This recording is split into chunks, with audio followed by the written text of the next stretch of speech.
محمدًا عبده ورسوله أما بعد فإن أصدق الحديث كتاب الله وخير الهدي هدي محمد صلى الله عليه وسلم وشر الأمور محدثاتها وكل محدثة بدعة وكل بدعة ضلالة وكل ضلالة في النار.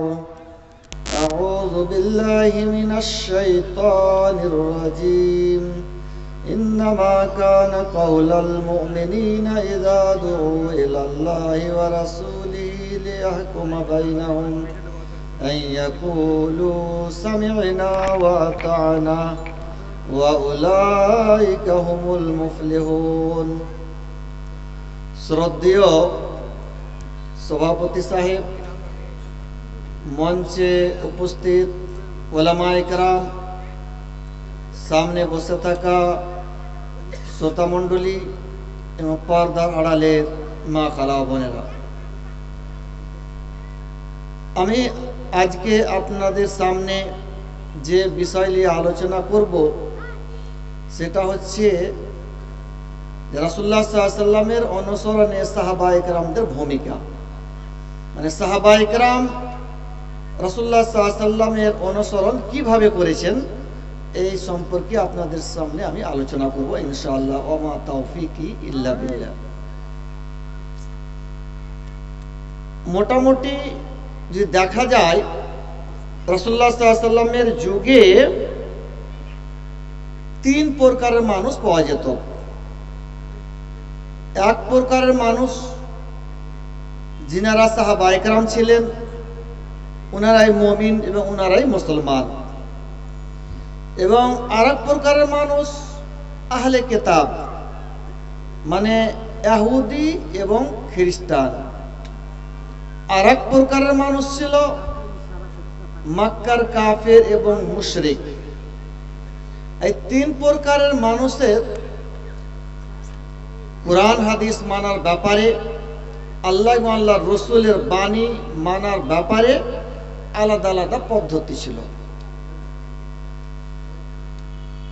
যারা আহলে কিতাব মানে ইহুদি এবং খ্রিস্টান, তাদের পদ্ধতি ছিল কি, যে কোরআন হাদিস শুনবে, আল্লাহ এবং আল্লাহর রাসূলের বাণী তারা শুনবে, কিন্তু এক কান দিয়ে শুনবে আর এক কান দিয়ে বের করে দেবে।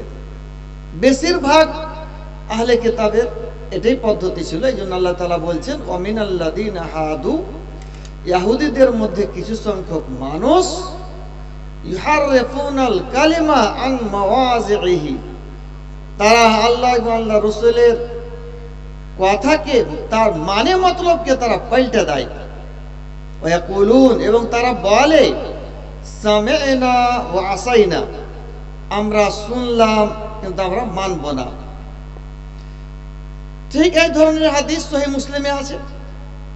সহিহ মুসলিম প্রথম খণ্ডের মধ্যে আছে যে আল্লাহ তাআলা একটা আয়াত অবতীর্ণ করলেন কি, ওয়াইন তুবদু মা ফি আনফুসিকুম আও তুখফুহু ইউহাসিবকুম বিহিল্লাহ, তোমরা মনের কথা মনে রাখো কিংবা মনের কথাকে প্রকাশ করো, ইউহাসিবকুম বিহিল্লাহ, আল্লাহ তাআলা তোমাদের হিসাব নেবেন। এই যে মনের কথা মনেই আছে, কাউকে বলেননি, আমল করেননি, তবুও হিসাব নেবে, এটা একটু খুব কঠিন জিনিস। মানুষের প্রায় মানুষের মনে মনে অনেক রকমের কথা আসবে, অনেক গুনহার কথা আসবে, মনে মনে কথা এলো, গুনহার কথা এলো, কত রকমের কথা এলো, অবৈধ কথা এলো। এই কথাগুলোর যদি হিসাব নেওয়া হয় তো কেউ বাঁচতে পারবে না। হ্যাঁ, মনে কথা এলো, তাকে প্রকাশ করলেন, তার উপরে আমল করলেন, গুনহা করলেন, তো হিসাব নেওয়া এটা ঠিক আছে। মনের কথা মনেই আছে, কাউকে বলেননি, আমল করেননি, তবুও হিসাব নেওয়া হবে, এটা একটা কঠিন জিনিস। এই জন্য সাহাবায়ে কেরাম রাসূলুল্লাহ সাল্লাল্লাহু আলাইহি ওয়াসাল্লামের কাছে চলে এলেন আর এসে বলছেন, আল্লাহ রাসূল, আপনি এতদিন আমাদেরকে নামাজ পড়তে বলেছিলেন, আমরা নামাজ পড়ছি, রোজা রাখতে বলেছিলেন, রোজা রাখছি, যাকাত দিতে বলেছিলেন, যাকাত দিচ্ছি। আরো অন্যান্য আমল করতে বলেছিলেন, ওগুলো করছি। এখন যে এই আয়াত অবতীর্ণ হলো যে মনের কথা মনেই আছে, কারোর সামনে প্রকাশ করেনি কিংবা আমল করেনি, তবুও হিসাব দেওয়া হবে, এটা তো কঠিন হয়ে গেল। তখন রাসূলুল্লাহ সাল্লাল্লাহু আলাইহি ওয়াসাল্লাম বলছেন, আতুরিদুন, কি তোমরা চাইছো এই ধরনের কথা বলবা যে ধরনের কথা তোমাদের পূর্বে আহলে কিতাবরা বলেছিল? তারা কি বলেছিল? তারা বলেছিল সামি'না ওয়া আসাইনা, আমরা শুনলাম কিন্তু মানবো না। তোমরা এই ধরনের কথা বলিও না, বাল কুলু, বরং তোমরা বলো সামি'না ওয়া আতা'না গুফরানাকা রব্বানা ওয়া ইলাইকাল মাসির। এই আল্লাহ, আমরা তোমার কথা শুনলাম আর মানলাম, আর তুমি আমাদের গুনাহকে ক্ষমা করে দাও, আশেষে আমাদেরকে তোমার কাছেই যেতে হবে। সাহাবায়ে কেরাম রাসূলুল্লাহ সাল্লাল্লাহু আলাইহি ওয়াসাল্লামের কথা মেনে নিলেন আর এই কথাটা বলতে লাগলেন যে আল্লাহ, আমরা তোমার কথা শুনলাম আর মানলাম, তুমি আমাদের গুনাহকে ক্ষমা করো, আর শেষে তোমার কাছেই আমাদেরকে যেতে হবে। সাহাবায়ে কেরাম রাসূলুল্লাহ সাল্লাল্লাহু আলাইহি ওয়াসাল্লামের কথা মেনে নিলেন, তো লাভ কি হলো? আর একটা আয়াত অবতীর্ণ হয়ে গেল।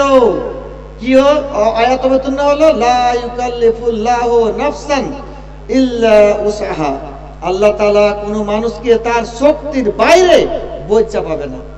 তো এই যে মনের কথা মনেই আছে, এটা অনেক কথা আসতে পারে মনে, কারোর সামনে প্রকাশ করেননি কিংবা তার উপরে আমল করেননি, তা আপনার হিসাব দেওয়া হবে না, এটা মাফ করে দেওয়া হলো, হালকা করে দেওয়া হলো।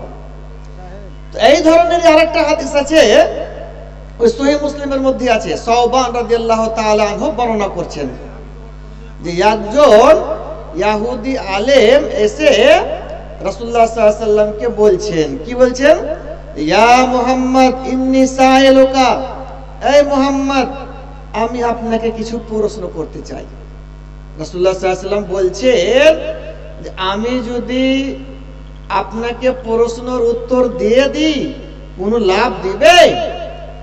সেই ইহুদি আলেম বলছে আসমাউ বিউজনি, মানে কানে শুনবো, লাভ হবে এটা বলছে না, বলছে কানে শুনবো। অবশ্য অনেক ইহুদি আলেম শোনার পর মুসলমান হয়েছেন, ইনি কি বলছেন? আসমাউ বিউজনি, কানে শুনবো। রাসূলুল্লাহ সাল্লাল্লাহু আলাইহি ওয়াসাল্লাম বলছেন ঠিক আছে, আপনার প্রশ্ন কি আছে বলেন। তো সব প্রথম প্রশ্ন হলো ইহুদি আলেমের যে আদম আলাইহিস সালামের যুগ থেকে নিয়ে কিয়ামত অবধি এত মানুষ এসেছে আর কত মানুষ এখন পর্যন্ত আসবে, এই সমস্ত মানুষ কিয়ামতের দিন কোথায় থাকবে? এটা হলো ইহুদি আলেমের প্রশ্ন। রাসূলুল্লাহ সাল্লাল্লাহু আলাইহি ওয়াসাল্লাম বললেন ফি যুলমাতে দুনাল জিসরি, পুল সিরাতের পাশে একটা অন্ধকার জায়গা হবে, ওই অন্ধকার জায়গাতে সমস্ত মানুষ থাকবে। পুল সিরাত, পুল মানে পুল, ব্রিজ, একে পুল বলা হয়, আর সিরাত মানে রাস্তা। শুনে মনে হচ্ছে যে একটু লম্বা চওড়া হবে, শুনে মনে হচ্ছে না, লম্বা চওড়া হবে না। পুল সিরাত চুল তাই চাইতেও পাতলা হবে, তালোয়ারের ধার চাইতেও পাতলা হবে, আর প্রত্যেক মানুষকে পুল সিরাত পার হতে হবে। কিয়ামতের দিন পুল সিরাত জাহান্নামের উপরে রাখা হবে, আর আকর্ষি লাগানো থাকবে। যারা গুনাহগার, কাফের, মুশরিক, তাদেরকে আকর্ষিত ভাবে ধরে জাহান্নামে ফেলে দিবে। যারা মুমিন, মুত্তাকি, পরহেজগার, তারা পার হয়ে চলে যাবে। তো পুল সিরাতের পাশে একটা অন্ধকার জায়গা, ওই জায়গাতে কিয়ামতের দিন সমস্ত মানুষ থাকবে। কোরআনের আয়াতে আছে, আল্লাহ তাআলা বলছে যে সমস্ত মানুষকে আলো দেওয়া হবে। যারা মুমিন, মুত্তাকি, পরহেজগার আলোর সাহায্যে হেঁটে গিয়ে পুল সিরাত পার হয়ে যাবে, আর যারা গুনাহগার, মুনাফিক, কাফের, তাদের আলোটা নিভিয়ে যাবে। তো তারা বলবে যে একটু শুনেন শুনেন, আলোটা দেখান, লাক্তাবিস মিন নূরিকুম, আপনারা একটু আলোটা দেখান। মুমিনেরা তখন বলবে না না না, আলো দেখানো হবে না, আপনাদের আলো ওদিকে হবে, লাইট আপনাদের, আলোটা ওদিকে খোঁজ করেন গিয়ে। তো ওই জায়গাতে, অন্ধকার জায়গাতে সমস্ত মানুষ থাকবে, আর সমস্ত মানুষকে পুল সিরাত পার করতে হবে। তারপরে ইহুদি আলেমের দ্বিতীয় প্রশ্ন যে সব প্রথম পুল সিরাত কে পার করবে? রাসূলুল্লাহ সাল্লাল্লাহু আলাইহি ওয়াসাল্লাম বললেন ফুকারাউল মুহাজিরিন, যারা মক্কা থেকে মদিনা হিজরত করে এসেছেন, ওনাদের মধ্যে যারা গরিব শ্রেণীর মানুষ তারা পুল সিরাত সব প্রথম পার করবে। তারপর আবার প্রশ্ন করছেন ইহুদি আলেম, যখন পুল সিরাত পার করে জান্নাতে চলে যাবে তো জান্নাতীদেরকে সব প্রথম কি খাবার দেওয়া হবে? তো রাসূলুল্লাহ সাল্লাল্লাহু আলাইহি ওয়াসাল্লাম বললেন জিয়াদাতু কাবিদিন নুন, মাছের কলেজার জায়দা বলে একটা জায়গা, ওই জায়গাটা খেতে দেওয়া হবে। মাছের কলেজাটা ছোট মতো হয়, তার মধ্যে একটা জায়গা আছে জায়দা বা জিয়াদা, ওই জায়গাটা খেতে দেওয়া হবে সব প্রথম। তারপর আবার ইহুদি আলেম জিজ্ঞাসা করছেন তারপরে কি খাবার দেওয়া হবে? তো রাসূলুল্লাহ সাল্লাল্লাহু আলাইহি ওয়াসাল্লাম বললেন যে গরু জবাই করে তার মাংস খেতে দেওয়া হবে। আবার ইহুদি আলেম জিজ্ঞাসা করছেন যে পান করতে কি দেওয়া হবে?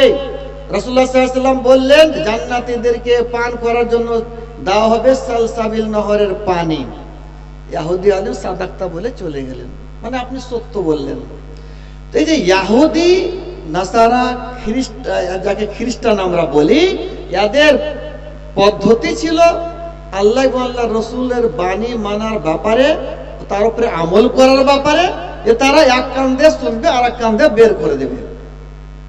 আর এক প্রকারের মানুষ যারা মক্কার কাফের আর মুশরিক, তাদের সম্পর্কে বলা হয়েছে সূরা বাকারার মধ্যে এবং সূরা লোকমানের মধ্যে, অর্থ একই আছে, শব্দ শুধু আলাদা আলাদা আছে, আলাদা আলাদা আছে। ওয়াইদা কিলা লাহুম, আল্লাহ তাআলা বলছেন যখন মক্কার কাফের মুশরিকদেরকে বলা হতো ইত্তাবিউ মা আনসালাল্লাহ, আল্লাহ তাআলা যা অবতীর্ণ করেছেন তা তোমরা মেনে নাও, তখন তারা বলতো বাল নাত্তাবিউ মা আলফাইনা আলাইহি আবানা, আমরা ওই আমলগুলা করব, ওই কথাগুলাকে মানব যে আমলের উপরে আর যে কথার উপরে আমরা আমাদের পূর্বপুরুষকে পেয়েছি। তো দুই প্রকারের মানুষের বর্ণনা হলো, মক্কার কাফের মুশরিক তাদের কি পদ্ধতি ছিল যে আল্লাহ এবং আল্লাহ রাসূলের বাণী শুনবে ঠিক, যে আমলগুলো পূর্বপুরুষ করে এসেছে ওই আমলগুলোই তারা করবে। আর ইহুদি আর খ্রিস্টান তাদের পদ্ধতি হলো কি শুনবে ঠিক, কিন্তু এক কান দিয়ে শুনবে আর এক কান দিয়ে বের করে দেবে। আর এক প্রকারের মানুষ ছিল সাহাবায়ে কেরাম। সাহাবায়ে কেরামের কি পদ্ধতি ছিল? সাহাবায়ে কেরাম সম্পর্কে আল্লাহ তাআলা সূরা নূর 51 নম্বর আয়াতে বলছেন যে ইন্নামা কানা কাউলাল মুমিনিনা ইযা দুউ ইলাল্লাহি ওয়া রাসূলিহি লিয়াহকুমা বাইনাহুম আন ইয়াকুলু সামি'না ওয়া আতা'না ওয়া উলাইকা হুমুল মুফলিহুন। মুমিনদেরকে যখন বলা হবে, আল্লাহ এবং আল্লাহ রাসূলের দিকে ডাক দেওয়ানো হবে, আল্লাহ এবং আল্লাহ রাসূলের কথা শোনানো হবে, তো তারা বলবেন, মুমিনেরা বলবেন, কি বলবেন? সামি'না ওয়া আতা'না, আমরা শুনলাম আর মানলাম, ওয়া উলাইকা হুমুল মুফলিহুন, এরাই হলো কামিয়াব। যারা আল্লাহ এবং আল্লাহ রাসূলের কথা শোনার পর সঙ্গে সঙ্গে মেনে নেবে, তারাই হলো কামিয়াব। তাই তিন প্রকারের মানুষ রাসূলুল্লাহ সাল্লাল্লাহু আলাইহি ওয়াসাল্লামের যুগে পাওয়া যেত। ইনাদের মধ্যে আমাদেরকে কোন পদ্ধতি অবলম্বন করতে হবে? সাহাবায়ে কেরামের পদ্ধতি, মুমিন মুসলমানের পদ্ধতি। সাহাবায়ে কেরাম যেভাবে আমল করেছেন আমাদেরকে ওইভাবেই আমল করতে হবে। সুনান আবু দাউদে হাদিস আছে, এক এক করে কয়েকটা হাদিস আপনাদের সামনে বর্ণনা করব যে সাহাবায়ে কেরাম রাসূলুল্লাহ সাল্লাল্লাহু আলাইহি ওয়াসাল্লামের অনুসরণ কিভাবে করেছেন। সুনান আবু দাউদে হাদিস আছে, রাসূলুল্লাহ সাল্লাল্লাহু আলাইহি সাল্লাম জুমার দিন খুতবা দেওয়ার জন্য মিম্বারে বসেছেন।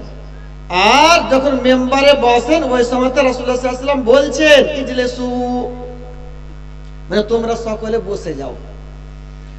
যে সময়তে রাসূলুল্লাহ সাল্লাল্লাহু আলাইহি ওয়াসাল্লাম কথাটা বলেন যে তোমরা সকলে বসে যাও, ওই সময়তে একজন সাহাবী আব্দুল্লাহ ইবনে মাসউদ উনি মসজিদে ঢুকছিলেন আর দরজার উপরে ছিলেন, দরজার উপরে এসেছেন উনি, আর কানে কথাটা গেল যে ইজলিসু, বসে যাও। দরজার উপরে বসে গেলেন।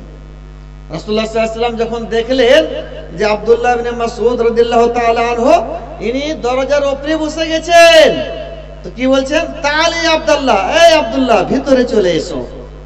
তো সাহাবায়ে কেরাম রাসূলুল্লাহ সাল্লাল্লাহু আলাইহি ওয়াসাল্লামের কথা কত মানতেন। দরজার উপরে ছিলেন, মসজিদে ঢুকছিলেন, আর রাসূলুল্লাহ সাল্লাল্লাহু আলাইহি ওয়াসাল্লামের কথাটা কানে গেল কি বসে যাও, দরজার উপরে বসে গেলেন। এটাও বরদাস্ত হচ্ছে না। যে দরজার উপরে চলে এসেছি, একটু ভিতরে চলে যাই, ভিতরে যাই, মসজিদের ভিতরে যা বসবো না, যেমনি কানে কথাটা গেল বসে যাও, সঙ্গে সঙ্গে বসে গেলেন। এই যে যখনই আমরা রাসূলুল্লাহ সাল্লাল্লাহু আলাইহি ওয়াসাল্লামের কথা শুনবো, হাদিস শুনবো, কোরআনের আয়াত শুনবো, সঙ্গে সঙ্গে আমাদেরকে আমল করতে হবে। এটাই সাহাবায়ে কেরামের তারিকা ছিল, এটাই মুসলমানের তারিকা, এটাই মুমিনের তারিকা। আরো হাদিস আছে, হাদিসটা সুনান আবু দাউদে আছে আর সহিহ বুখারীতে আছে। কিতাবুস সালাতের মধ্যে সুনান আবু দাউদের মধ্যে পাওয়া যায়। আর রাসূলুল্লাহ সাল্লাল্লাহু আলাইহি ওয়াসাল্লাম নামাজ পড়াচ্ছেন, সাহাবায়ে কেরাম মুক্তাদি আছেন, আর নামাজ পড়তে পড়তে রাসূলুল্লাহ সাল্লাল্লাহু আলাইহি ওয়াসাল্লাম জুতো খুলে পার্শ্বে রেখে দিয়েছেন। মানে তার মানে জুতো পরে নামাজ পড়ছিলেন, তো নামাজ পড়তে পড়তে জুতা খুলে পার্শ্বে রেখে দিয়েছেন। সাহাবায়ে কেরাম যখন দেখলেন যে রাসূলুল্লাহ সাল্লাল্লাহু আলাইহি ওয়াসাল্লাম জুতা খুলে পার্শ্বে রেখে দিয়েছেন, সমস্ত সাহাবায়ে কেরাম নিজে নিজে জুতো খুলে ফেলে দিলেন। সালাম ফিরলে নামাজ শেষ হলো, সালাম ফিরা হলো, তো রাসূলুল্লাহ সাল্লাল্লাহু আলাইহি ওয়াসাল্লাম সাহাবায়ে কেরামকে জিজ্ঞাসা করছেন, মা হামালাকুম আলা ইলকাইকুম নিআলাকুম, তোমরা আপন আপন জুতো খুলে কিনে ফেললে? সাহাবায়ে কেরাম বলছেন যে রাআইনাকা, আমরা আপনাকে দেখলাম, আলকাইতানা আলাইকা, আপনি জুতো খুলে ফেলে দিয়েছেন, জুতো খুলে রেখে দিয়েছেন, ফাআলকাইনানি আলানা, আমরা নিজের জুতোকে খুলে ফেলে দিলাম। তার কি বুঝতে পারা গেল? যে নামাজের মধ্যে রাসূলুল্লাহ সাল্লাল্লাহু আলাইহি ওয়াসাল্লাম জুতো খুলে পার্শ্বে রেখে দিলেন। সাহাবায়ে কেরাম দেখলেন নামাজের অবস্থাতে যে রাসূলুল্লাহ সাল্লাল্লাহু আলাইহি ওয়াসাল্লাম জুতো খুলে রেখে দিয়েছেন, তো নামাজের অবস্থাতেই সাহাবায়ে কেরাম জুতো খুলে ফেলে দিলেন। রাসূলুল্লাহ সাল্লাল্লাহু আলাইহি ওয়াসাল্লাম বলছেন, তখন কি বললেন যে দেখো শুনো, নামাজ শুরু করার পর জিবরাইল আলাইহিস সালাম এসেছিলেন, আসার পর আমাকে বললেন যে আপনার জুতাতে ময়লা লেগে আছে, যার কারণে আমি জুতো খুলে রেখে দিয়েছিলাম। তো তোমাদের মধ্যে কেউ যখন নামাজ পড়তে আসবে, সে যেন দেখে নেয় জুতোকে, সুন্দরভাবে দেখে নেয়, জুতোতে যদি ময়লা লেগে থাকে তাহলে মাটিতে তাকে রগড়ে নিতে হবে, ঘষে নিতে হবে, কিংবা ধুয়ে নিতে হবে পানি দিয়ে, তারপর ফালিসাল্লি ফিহিমা, জুতা পরে যেন নামাজ পড়ে। তো বুঝতে পারা গেল কি যে সাহাবায়ে কেরাম রাসূলুল্লাহ সাল্লাল্লাহু আলাইহি ওয়াসাল্লাম জুতো পরেও নামাজ পড়েছেন। তো আমরা যদি জুতো পরে মসজিদে যাই তাহলে তো মসজিদ নোংরা হয়ে যাবে। একটা হাদিস আছে সুনান আবু দাউদে, এটাও যে রাআইতু রাসূলুল্লাহ সাল্লাল্লাহু আলাইহি ওয়াসাল্লাম ইউসাল্লি, রাসূলুল্লাহ সাল্লাল্লাহু আলাইহি ওয়াসাল্লামকে নামাজ পড়তে দেখেছি, হাফিয়ান, খালি পায়ে, মুনতাইলান, জুতা পরে। তো রাসূলুল্লাহ সাল্লাল্লাহু আলাইহি ওয়াসাল্লাম জুতা পরেও নামাজ পড়েছেন, জুতা খুলেও নামাজ পড়েছেন। তো আমরা মসজিদে যখন যাব নামাজ পড়বো, মসজিদে জুতো নিয়ে যাওয়া যাবে না, জুতো খুলে দিতে হবে। কিন্তু বাইরে নামাজ পড়বেন, মাঠে পড়বেন, ময়দানে পড়বেন, তখন তার মসজিদ নয়, তখন জুতা পরেও ফরজ নামাজ পড়তে পারেন। তো ফরজ নামাজ রাসূলুল্লাহ সাল্লাল্লাহু আলাইহি ওয়াসাল্লাম আর সাহাবায়ে কেরাম জুতা পরে পড়লেন। তো আমাদের দিকে আর আপনাদের দিকে জানাজা হয়, জানাজা নামাজ তো মাঠে হয়, ময়দানে হয়। তো জানাজা পড়তে গিয়ে অনেক জায়গাতে দেখা যায় যে অনেক দূরে জুতা খুলে চলে আসে মানুষ। এখানে হয়তো জানাজা পড়বেন, অনেক দূরে খুলে চলে আসে, জুতা রেখে চলে আসে, কোনো প্রয়োজন নেই আপনার রাখার। ফরজ নামাজ রাসূলুল্লাহ সাল্লাল্লাহু আলাইহি ওয়াসাল্লাম পড়েছেন জুতো পরে, তো জানাজা তো আরো হবে, তো মাঠের ব্যাপার, জানাজা তো কোনো ব্যাপার নেই, জুতো পরে হবে। আচ্ছা, যদি জুতো খুলবেন তো কোথায় রাখবেন? এটাও হাদিস আছে সুনান আবু দাউদে, দুই পায়ের মধ্যখানে রাখতে হবে। কিন্তু কোন অনেক মানুষকে দেখবেন জানাজা পড়ার সময় জুতোকে খুলে দিলে, চপ্পল খুলে দিলে, জুতা চপ্পল খোলার পর জুতা চপ্পলের উপরে দাঁড়িয়ে যায়। অনেক মানুষকে দেখে হবেন। তো আল্লামা মুহাম্মদ নাসিরউদ্দিন আলবানী উনি একখানা কিতাব লিখেছেন, এতখানি মোটা কিতাব, আহকামুল জানাইজ। ওই কিতাবের মধ্যে উনি লিখছেন যে জুতা চপ্পল খুলে আবার তার উপরে দাঁড়ানো, জুতা চপ্পলের উপরে দাঁড়ানো, এটা একটা বেদাত। কি করতে হবে? জুতো খুলবেন তো খুলে দেন, দুই পায়ের মধ্যখানে রেখে দেন, খুলে দেন জুতো আর দুই পায়ের মধ্যখানে রেখে দেন, কিংবা জুতা পরেই জানাজা পড়েন। দুইয়ের একটা শর্ত, একটা যে পাক পবিত্র হওয়া চাই। আমি যে হাদিসটা আপনাদের সামনে পেশ করলাম কেন, এই জন্য পেশ করলাম যে সাহাবায়ে কেরাম রাসূলুল্লাহ সাল্লাল্লাহু আলাইহি ওয়াসাল্লামকে দেখলেন নামাজের অবস্থাতে জুতো খুলে পার্শ্বে রেখে দিয়েছেন। তো নামাজের অবস্থাতে সাহাবায়ে কেরাম আমল করে নিলেন আর নিজে নিজে জুতো খুলে ফেলে দিলেন। তো আমাদেরকে এইভাবেই আমল করতে হবে। যখনই আমরা শুনবো হাদিস আছে, রাসূলুল্লাহ সাল্লাল্লাহু আলাইহি ওয়াসাল্লাম বলেছেন, রাসূলুল্লাহ সাল্লাল্লাহু আলাইহি ওয়াসাল্লাম করেছেন, আমাদেরকে সঙ্গে সঙ্গে আমল করতে হবে। আর যখনই শুনবো কি এটা হাদিসে নাই বা এটা জয়ীফ হাদিস, তাকে সঙ্গে সঙ্গে ছেড়ে দিতে হবে। এটাই সাহাবায়ে কেরামের তরিকা ছিল, সাহাবায়ে কেরামের পদ্ধতি এটাই ছিল। আর শুনেন মুসনাদ আহমদের হাদিস, যে সাহাবায়ে কেরাম হাদিস যখন পেয়েছেন সঙ্গে সঙ্গে মেনেছেন, সাহাবায়ে কেরাম সাহাবিয়াত সকলেই। মুসনাদ আহমদের হাদিস আল্লামা মুহাম্মদ নাসিরউদ্দিন আলবানী হাদিসটাকে হাসান বলেছেন, মানে আমল যোগ্য।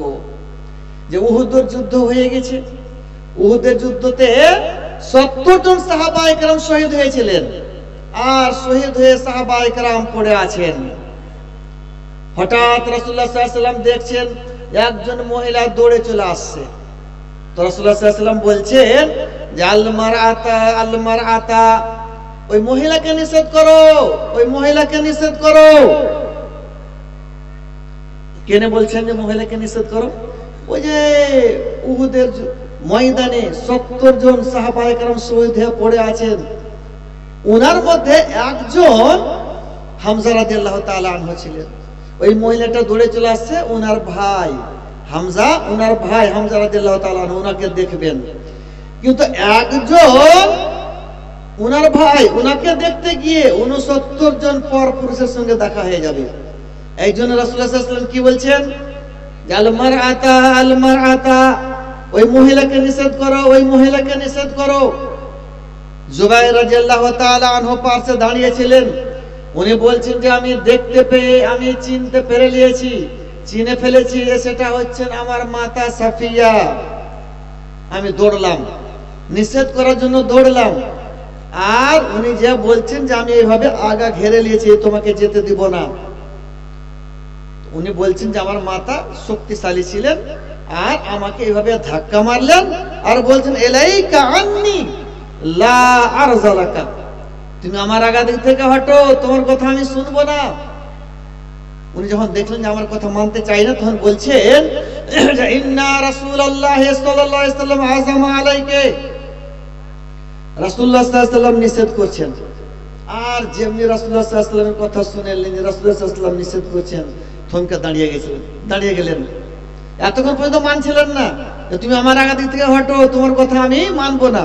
কিন্তু যেমনি শুনলেন যে রাসূলুল্লাহ সাল্লাল্লাহু আলাইহি ওয়াসাল্লাম নিষেধ করেছেন, দাঁড়িয়ে গেছেন। আর 2খানা কাপড় বের করে দিচ্ছেন আর বলছেন শোনো, আমি শুনেছি আমার ভাই হামজা আজকে শহীদ হয়ে গেছে, এই 2খানা কাপড় নিয়ে যাও আর এই 2খানা কাপড়ে কাফন দিয়ে দিবা। উনি তখন নিয়ে এলেন, 2খানা কাপড় নিয়ে এলেন। নিয়ে এসে দেখছেন যে হামজা রাদিয়াল্লাহু তাআলা আনহুর পাশে একজন আনসারী সাহাবী শহীদ হয়ে আছেন, উনাকে কাফন দেওয়ার জন্য একখানাও কাপড় নাই। তখন ওনারা পরামর্শ করলেন যে হামজা রাদিয়াল্লাহু তাআলা আনহুকে 2খানা কাপড়ে কাফন দেবো আর এই আনসারীর একখানাও কাপড় হবে না, না এরকম করা যাবে না, 2খানা কাপড়ে দুজনকে কাফন দেবো। যিনি একটু লম্বা মানুষ আছে ওনাকে বড় কাপড়ে কাফন দেবো, যিনি একটু ছোট আছে তাকে ছোট কাপড়ে কাফন দেবো, আর 2জনকে 2খানা কাপড়ে কাফন দেওয়া হলো। তার মানে বুঝতে পারা গেল যে একখানা কাপড়েও কাফন দেওয়া যায়। কাপড় নেই, একখানটাই কাপড়, একখান কাপড়েই কাফন দেওয়া যাবে। সহিহ বুখারীতে একটা হাদিস আছে, মুসআব ইবনে উমাইর রাদিয়াল্লাহু তাআলা আনহু ওই উহুদের যুদ্ধে শহীদ হয়েছিলেন, ওনাকে কাফন দেওয়ার জন্য একখানা কাপড় ছিল। মাথা ঢাকছেন তো পা দেখা যাচ্ছে, পা ঢাকছেন তো মাথা দেখা যাচ্ছে, ছোট কাপড়। তো রাসূলুল্লাহ সাল্লাল্লাহু আলাইহি ওয়াসাল্লাম বলেন মাথার দিকে ঢেকে দাও, পায়ের দিকে ঘাস দিয়ে দাও, ইজখিরের ঘাস দিয়ে দাও, ইজখিরের ঘাস দিয়ে ঢেকে দাও, দিয়ে ওনাকে কাফন দিয়ে দেওয়া হলো। তো একখানা কাপড়েও কাফন দেওয়া যায় পরিস্থিতি হিসাবে, দুইখানা কাপড়েও কাফন দেওয়া যায়। সেই বুখারীতে হাদিস আছে, একজন মানুষ হজ করতে গিয়ে মারা গেলেন ইহরামের অবস্থাতে। রাসূলুল্লাহ সাল্লাল্লাহু আলাইহি ওয়াসাল্লাম বলেছেন কাফফিনুহু ফি সাওবাইহি, ওই দুইখানা কাপড় পরে আছে ইহরামের অবস্থায়, ওই দুইখানা কাপড়ে তাকে কাফন দিয়ে দাও। আর সহিহ বুখারীতে একটা হাদিস আছে, কুফিনা রাসূলুল্লাহ সাল্লাল্লাহু আলাইহি ওয়াসাল্লাম ফি সালাসি রিয়াতিন, রাসূলুল্লাহ সাল্লাল্লাহু আলাইহি ওয়াসাল্লামকে কাফন দেওয়া হলো তিনখানা চাদরে। কুফিনা রাসূলুল্লাহ ফি সালাসাতি আসওয়াবিন, তিনখানা কাপড়ে রাসূলুল্লাহ সাল্লাল্লাহু আলাইহি ওয়াসাল্লামকে কাফন দেওয়া হলো। বিজিন, কাপড়গুলো সাদা ছিল। লাইসা ফিহা কামিসুন ওয়ালা ইমামা, কামিজ ছিল না, কুর্তা ছিল না, শার্ট ছিল না, ওয়ালা ইমামা, পাগড়ি ছিল না, পাগড়ি ছিল না, শার্ট ছিল না, তো কি ছিল তাহলে? পাগড়ি ছিল না, শার্ট ছিল না, তিনখানা কাপড় ছিল, তো কি ছিল তাহলে?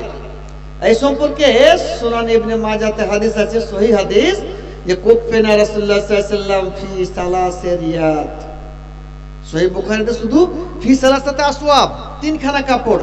সুনান ইবনে মাজাতে সহিহ হাদিসে চলে এলো ফি সালাসি রিয়াতিন, তিনখানা চাদর, লম্বা লম্বা তিনখানা চাদরে কাফন দেওয়া হলো রাসূলুল্লাহ সাল্লাল্লাহু আলাইহি ওয়াসাল্লামকে। সাদা রঙের ছিল, ইয়ামানের তৈরি করা ছিল, ওই কাপড়গুলোতে রাসূলুল্লাহ সাল্লাল্লাহু আলাইহি ওয়াসাল্লামকে কাফন দেওয়া হলো। তো তিনখানা কাপড়ে কাফন দেওয়া আফজাল, আর তিনটা লম্বা লম্বা চাদর হবে, এটা আফজাল, উত্তম।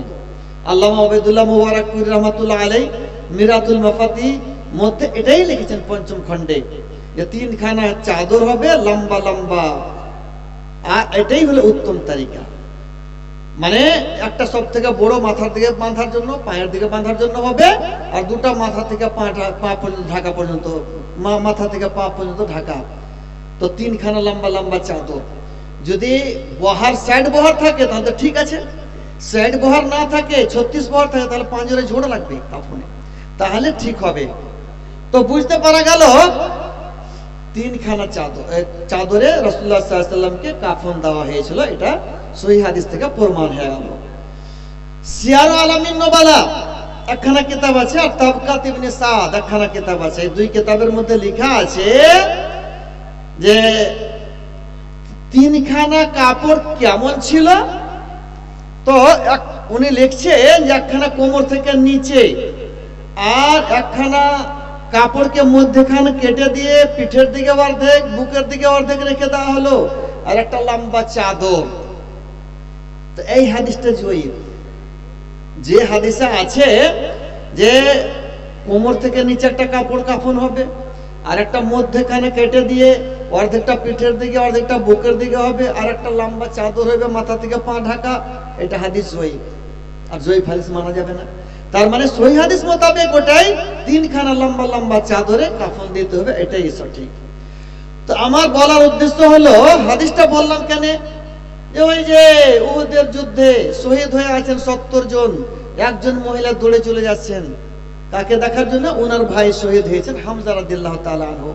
তো একজন ওনার ভাই, ওনাকে উনি দেখতে পাবেন, কিন্তু ভাইকে দেখতে গিয়ে 69 জন পর পুরুষকে দেখা হয়ে যাবে, 69 জন পর পুরুষকে দেখা যাবে।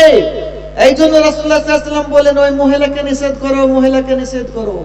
মানে পর পুরুষকে যেমন জীবিত অবস্থায় দেখা না জায়েজ, মৃত্যুর পরেও না জায়েজ। পর পুরুষকে পর মহিলা দেখতে পাবে না, পর পুরুষকে পর মহিলা দেখতে পাবে না, আর পর মহিলা পর পুরুষকে দেখতে পাবে না। পর পুরুষ পর মহিলাকে, পুরুষ মহিলাকে, মহিলা পুরুষকে, যাদের সঙ্গে বিবাহ জায়েজ আছে তারাকে দেখতে পাবে না। যারা জুম হারাম, যাদের সঙ্গে বিবাহ হারাম, তারাকে দেখতে পারে। যেমন নিজের ভাই আছে, নিজের ছেলে আছে, আর নিজের দাদা, নানা, নিজের চাচা, এদের সঙ্গে বিবাহ হারাম, এদেরকে দেখতে পারে। এছাড়া যাদের সঙ্গে বিবাহ জায়েজ তাদেরকে দেখতে পাবে না মৃত্যুর পরে। কিন্তু আপনাদের দিকে আছে কি না আছে, দেখবেন কোনো মানুষ মারা গেলে পারে, আমার মা বোনেরা খুব ভিড় লাগায়, মা বোনেরা ভিড় লাগিয়ে দেখে। পুরুষ মারা গেলেও মা বোনেরা দেখে, লাইন লাগিয়ে ভিড় লাগিয়ে দেখে, কিন্তু দেখতে পাবে না, দেখলে গুনাহ হবে। দেখবেন কোন গ্রামে যদি দেখেন যে মা বোনদের আসা যাওয়া একটু বেশি হয়ে গেছে, দুজন চারজন মিলে চলে গেল, দুজন চারজন মিলে আবার চলে আসছে, আসা যাওয়া যদি বেশি হয় দেখতে পান, তা দুটা কারণে হতে পারে। দুটা তার কারণ হতে পারে। একটা কারণ এটা যে হয়তো কোনো মানুষ মারা গেছে আর এই মহিলারা যাওয়া আসা শুরু করেছে, দেখবে এরা।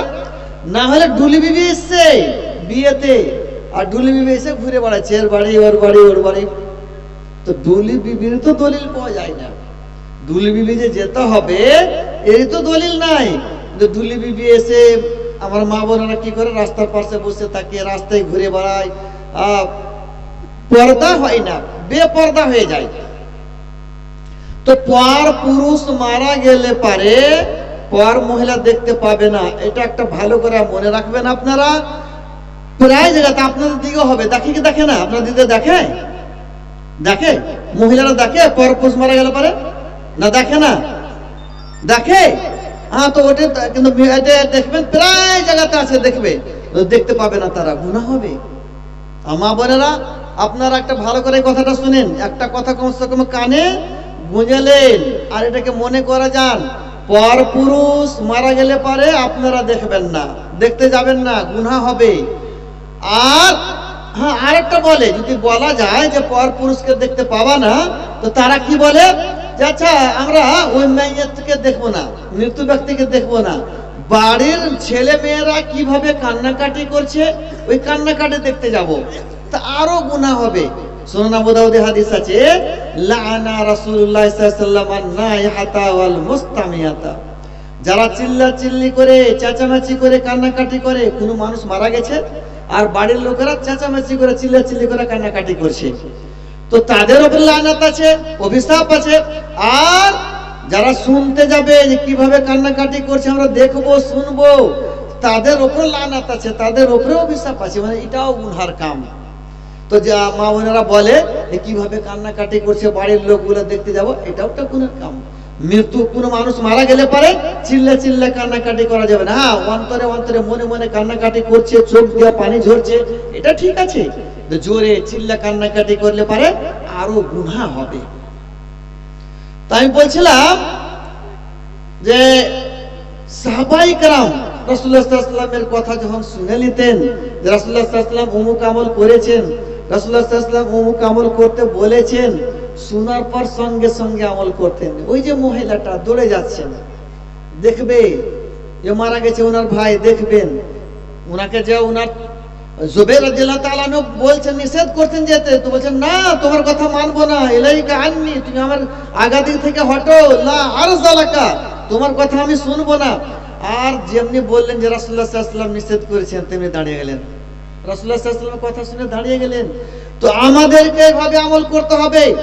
কোন আমল করে চলে আসছেন, করে চলে আসছেন, করে চলে আসছেন, আজকে শুনলে যে না এটা আমল নাই, পাওয়া যায় না, কিংবা রাসূলুল্লাহ সাল্লাল্লাহু আলাইহি ওয়াসাল্লাম এটা করেছেন বা এটা করতে বলেছেন, অমুক আমল করেছেন, অমুক আমল করতে বলেছেন, যেমনি জানতে পারলেন সঙ্গে সঙ্গে মানতে হবে, আমল করতে হবে। আর যেটা জানলে, শুনতে পেলেন যে করেননি, সেটা ছেড়ে দিতে হবে। এরকম একটা হাদিস, সে হাদিসটা হচ্ছে সহিহ মুসলিমের কিতাবুল জানাইজের মধ্যে আছে। আব্দুল্লাহ ইবনে উমর রাদিয়াল্লাহু তাআলা আনহুর আমল ছিল, রাসূলুল্লাহ সাল্লাল্লাহু আলাইহি ওয়াসাল্লামের মৃত্যুর পর উনি কি করতেন, জানাজা পড়লেন, বাড়ি চলে যেতেন। জানাজা পড়ার জায়গা ছিল রাসূলুল্লাহ সাল্লাল্লাহু আলাইহি ওয়াসাল্লামের যুগে, যেমন ঈদগাহ আছে আমাদের দিকে আলাদা, মসজিদ আলাদা, তো রাসূলুল্লাহ সাল্লাল্লাহু আলাইহি ওয়াসাল্লামের যুগে ঈদগাহ আলাদা ছিল, মসজিদ আলাদা ছিল, জানাজার জন্য জায়গাও আলাদা ছিল। এখানে জানাজা পড়ে নিলেন, দফন করতে কবরস্থান নিয়ে যাওয়া হতো। তো আব্দুল্লাহ ইবনে উমর রাদিয়াল্লাহু তাআলা আনহু, এটা রাসূলুল্লাহ সাল্লাল্লাহু আলাইহি ওয়াসাল্লামের মৃত্যুর পরকার ঘটনা। আব্দুল্লাহ ইবনে উমর রাদিয়াল্লাহু তাআলা আনহু জানাজা পড়ে নিতেন আর বাড়ি চলে যেতেন, দফন করতে যেতেন না। আবু হুরায়রা রাদিয়াল্লাহু তাআলা আনহু আর অন্যান্য সাহাবায়ে কেরাম যখন জানতে পারলেন যে আব্দুল্লাহ ইবনে উমর রাদিয়াল্লাহু তাআলা আনহু জানাজা পড়ে বাড়ি চলে গেছেন, দফন করতে যাচ্ছেন না, মাটি দিতে যাচ্ছেন না, কবরস্থান যাচ্ছেন না, কি ব্যাপার, ইনি কি হাদিস জানেন না? তো উনাকে হাদিস শুনালেন, আব্দুল্লাহ ইবনে উমর রাদিয়াল্লাহু তাআলা আনহুকে হাদিস শুনালেন যে রাসূলুল্লাহ সাল্লাল্লাহু আলাইহি ওয়াসাল্লাম বলেছেন, মান সাল্লা আলা জানাজা, যে ব্যক্তি জানাজার নামাজ পড়লো আর সুম্মা শাহেদা, আবার উপস্থিত থাকলো জানাজা পড়ার পর। তো জানাজা পড়লো তো এক কিরাত নেকি পেল। মান সাল্লা আলা জানাজা ফালাহু কিরাতুন, জানাজা নামাজ পড়লো তো এক কিরাত নেকি পেল। এক কিরাত মানে এক উহুদ পাহাড় বরাবর। উহুদ পাহাড় যিনারা হজ করতে গেছেন দেখেছেন, উহুদ পাহাড় এক জানাজা পড়লেন এক উহুদ পাহাড় বরাবর নেকি পেলেন, অত নেকি পেলেন। ওমান শাহেদা, যারা উপস্থিত থাকলো জানাজা পড়ার পর, ওই জানাজা পড়ার পর ওখানে থাকলো, বাড়ি এলো না, উপস্থিত থাকলো, হাত্তা তুদফানা, দফন শেষ পর্যন্ত, তো ফালাহু কিরাতান, 2 কিরাত নেকি পেল, মানে 2 উহুদ পাহাড় বরাবর। যখন এই হাদিসটা শুনতে পেলেন, জানতে পেলেন আব্দুল্লাহ বিন উমর রাদিয়াল্লাহু তাআলা আনহু, তখন বলছেন রাসূলুল্লাহ সাল্লাল্লাহু আলাইহি ওয়াসাল্লাম হাদিসটা বলেছেন। হ্যাঁ বলেছেন। উনি তখন তাহকিক করার জন্য, এই যে হাদিসের তাহকিক হয়েছে সাহাবায়ে কেরামের যুগ থেকেই, উনি তাহকিক করার জন্য আয়েশা রাদিয়াল্লাহু তাআলা আনহার কাছে গেলেন আর খবর পাঠালেন যে এই হাদিসটা কি আপনি শুনেছেন, রাসূলুল্লাহ সাল্লাল্লাহু আলাইহি ওয়াসাল্লাম কি হাদিসটা বলেছেন। আয়েশা রাদিয়াল্লাহু তাআলা আনহার বাড়ি থেকে খবর এলো যে না, রাসূলুল্লাহ সাল্লাল্লাহু আলাইহি ওয়াসাল্লাম হাদিসটা বলেছেন, আমিও শুনেছি হাদিসটা। আর যখন জানতে পারলেন যে রাসূলুল্লাহ সাল্লাল্লাহু আলাইহি ওয়াসাল্লাম হাদিসটা বলেছেন, তখন কি বলছেন, এটা মনে রাখার কথা, মনে রাখার মতন কথা। কি বলছেন, কাদ ফাররাতনা ফি কারারিত, হায় আফসোস, অনেক কিরাত নেকি আমি বরবাদ করে দিয়েছি। এই হাদিসটা জানতে পারেনি, আমি জানাজা পড়ে বাড়ি চলে গেছি, কত জানাজাতে এরকম করেছি, আর কত কিরাত নেকি আমি বরবাদ করে দিয়েছি, আমার ছুটে গেছে হাদিসটা না জানার কারণে। হাদিস যখন শুনলেন মেনে নিলেন। উনি বললেন না যে রাসূলুল্লাহ সাল্লাল্লাহু আলাইহি ওয়াসাল্লামের বাড়ি আমি গেছি, অনেক যাওয়া আসা করেছি, রাসূলুল্লাহ সাল্লাল্লাহু আলাইহি ওয়াসাল্লামের সঙ্গে এখানে সেখানে গেছি, তো আমি জানবো না তোমরাই জানবা, এই কথা বললেন না। এই এতদিন কোনোদিন শুনেনি, এই কথা উনি বললেন না। যেমনি মানে শুনলেন, তাহকিক করলেন, যাচাই বাছাই করলেন হাদিসটা ঠিক না বেঠিক, ঠিক হাদিস, সঠিক হাদিস, সঙ্গে সঙ্গে মেনে নিলেন। এই ধরনের আমল আমাদেরকে করতে হবে। যেমনি আমরা শুনবো হাদিস, সহিহ হাদিস আছে, আমাদেরকে মেনে নিতে হবে, এটাই হলো সঠিক। আচ্ছা একটা কথা বলি, আপনারা আমার দিকে একটু দেখেন, আমার দিকে দেখেন। জানাজা পড়ে দৌড়ে কবরের দিকে, আপনাদের দিকে মাটি দেওয়ার জন্য দৌড়ে, জানাজা পড়ে এলে আর দৌড়বে কবরের দিকে, মাটিতে লাশ নিয়ে গেছে, আগে আগে দৌড়লো, দৌড়ে দৌড়ে দৌড়ে না। আচ্ছা ঠিক আছে, তাহলে ঠিক আছে, অনেক যাদের দেখবেন জানাজা পড়লে দৌড়লো একবারে কবরের দিকে, ওইটা ঠিক আছে। তাহলে আমি ওটাই বলছিলাম যে দৌড়ে নাকি, দৌড়ার কোনো দরকার নেই, প্রয়োজন নেই। তো যে হোক, যেমন হেঁটে যায় মানুষ ওরকম হেঁটে যাবেন। তো হাদিস যেমনি পেলেন, যেমনি জানতে পারলেন রাসূলের হাদিস, যাচাই বাছাই করা হয়ে গেল, সঠিক হয়ে গেল, সঙ্গে সঙ্গে মেনে নিলেন। আমাদেরকে এইভাবে আমল করতে হবে। আরেকটা হাদিস, হাদিসটা সুনান আবু দাউদে আছে, সহিহ বুখারীতে আছে, সুনান আবু দাউদ শেষ দিকে আছে কিতাবুস সালামের মধ্যে, যে উমর রাদিয়াল্লাহু তাআলা আনহু খলিফা ছিলেন, উনি দ্বিতীয় খলিফা। ওই যুগে ওনার নিজের আমলে একজন সাহাবী আবু মুসা আশআরী, উনাকে ডেকে পাঠালেন যে আমার বাড়ি আসুন। আবু মুসা আশআরী রাদিয়াল্লাহু তাআলা আনহু ওনার বাড়ি গিয়েছেন, দরজাতে গিয়ে ইজাজত চেয়েছেন। মানে কেউ যদি কেউর বাড়ি যায় তো দরজাতে যে প্রথমে ইজাজত চাইতে হবে। কিভাবে? 3 বার ইজাজত চাইতে হবে। কিভাবে?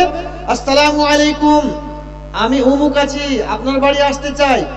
আসসালামু আলাইকুম, আমি অমুক আছি, আপনার বাড়ি আসতে চাই। আসসালামু আলাইকুম, আমি অমুক আছি, আপনার বাড়ি আসতে চাই। বাড়ির ভিতর থেকে কোনো সাড়া না আসে তো ফিরে যেতে হবে। তো আবু মুসা আশআরী রাদিয়াল্লাহু তাআলা আনহু উমর রাদিয়াল্লাহু তাআলা আনহুর বাড়ি গেছেন, 3 বার ইজাজত চেয়েছেন।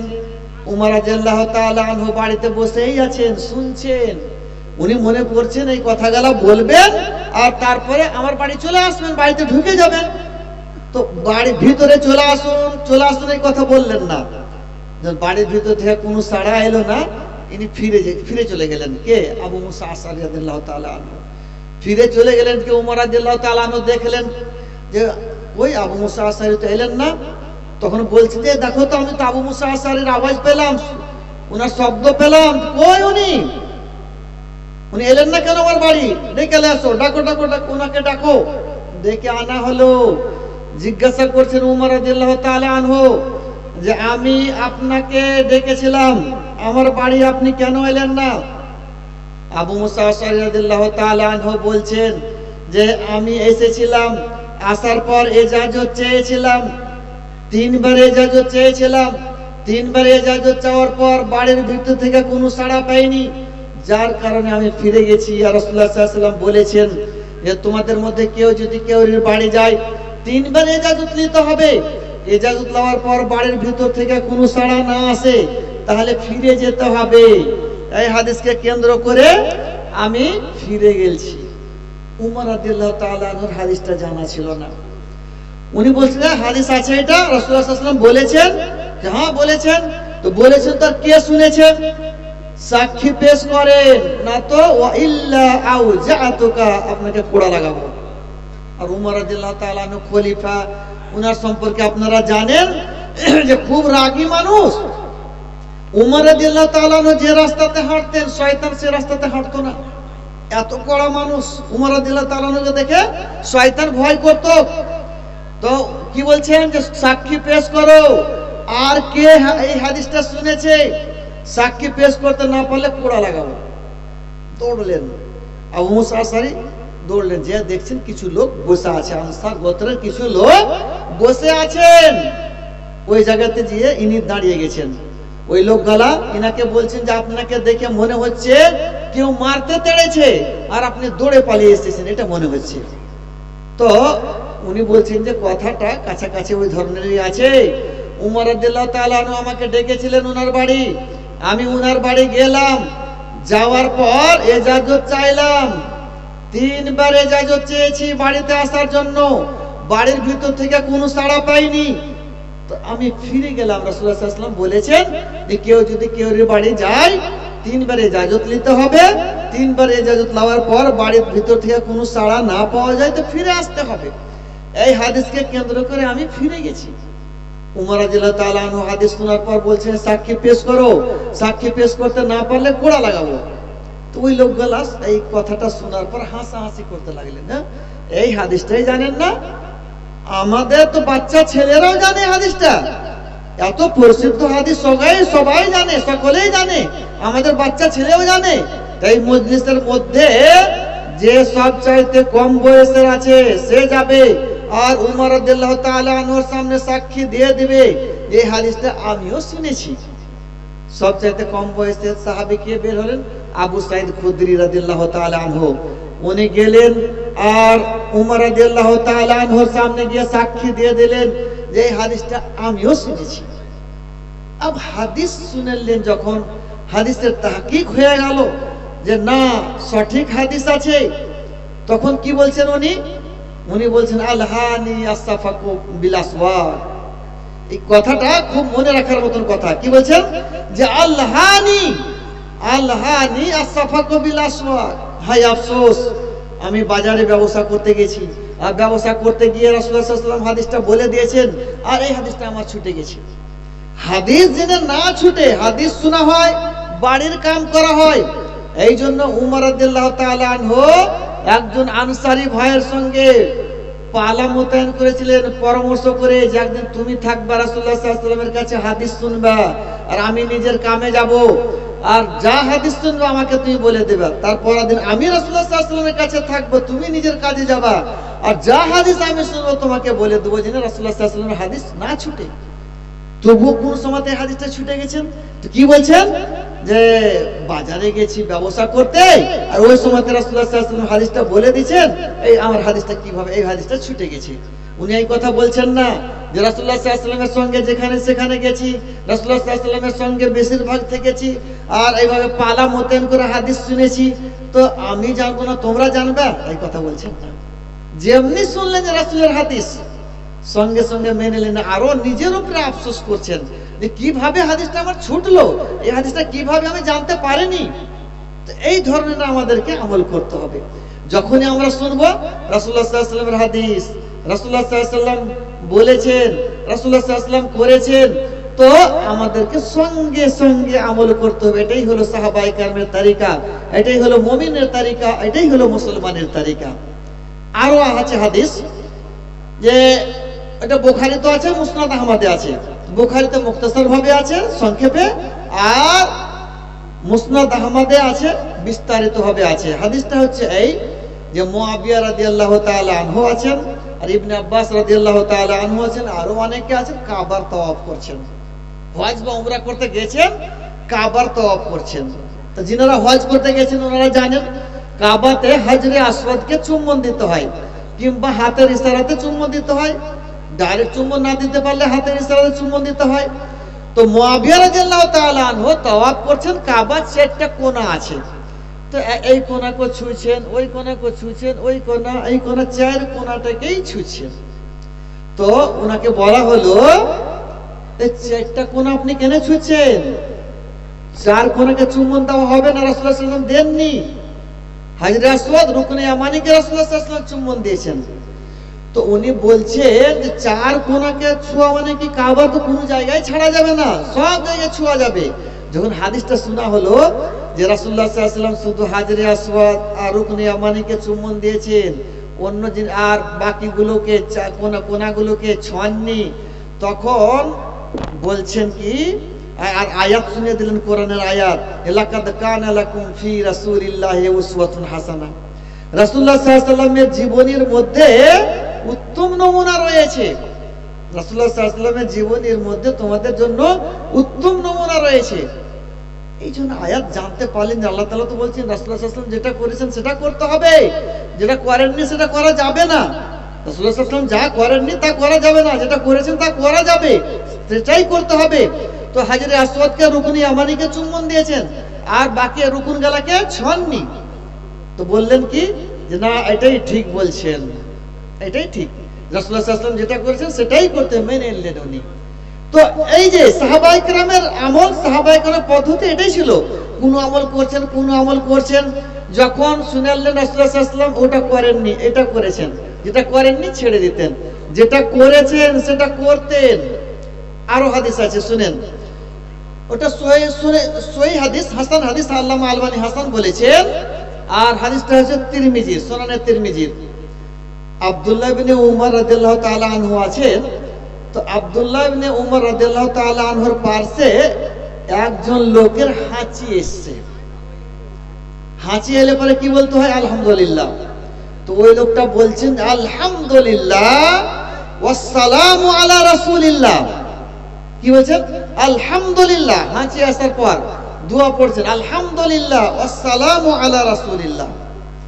তখন আব্দুল্লাহ ইবনে উমর রাদিয়াল্লাহু তাআলা আনহু বলছেন যে আমরা রাসূলুল্লাহ সাল্লাল্লাহু আলাইহি ওয়াসাল্লামের উপর দরুদ সালাম পাঠ করি ঠিক, কিন্তু মা লাইসা হাকাদা আল্লামানা রাসূলুল্লাহ সাল্লাল্লাহু আলাইহি ওয়াসাল্লাম। রাসূলুল্লাহ সাল্লাল্লাহু আলাইহি ওয়াসাল্লাম আমাদেরকে এই ধরনের শিক্ষা দেননি। হাঁচি এলে পরে শিক্ষা দিয়েছেন কি, যে আলহামদুলিল্লাহ আলা কুল্লি হাল, আলহামদুলিল্লাহ আলা কুল্লি হাল বলতে হয়, কিংবা শুধু আলহামদুলিল্লাহ বলতে হয়। তো সামান্য একটু জিনিস, একটা শব্দ বাড়িয়ে দিলেন, হাঁচি এলে পরে দোয়া আছে আলহামদুলিল্লাহ, কিংবা আলহামদুলিল্লাহ আলা কুল্লি হাল, সামান্য একটা জিনিস বাড়িয়ে দিলেন কি ওয়াসসালামু আলা রাসূলিল্লাহ। আব্দুল্লাহ ইবনে উমর কি বলছেন যে লাইসা হাকাযা আল্লামানা রাসূলুল্লাহ সাল্লাল্লাহু আলাইহি ওয়াসাল্লাম, রাসূলুল্লাহ সাল্লাল্লাহু আলাইহি ওয়াসাল্লাম আমাদেরকে এই ধরনের শিক্ষা দেননি। তো কি, যে ধরনের শিক্ষা দিয়েছেন, যেটা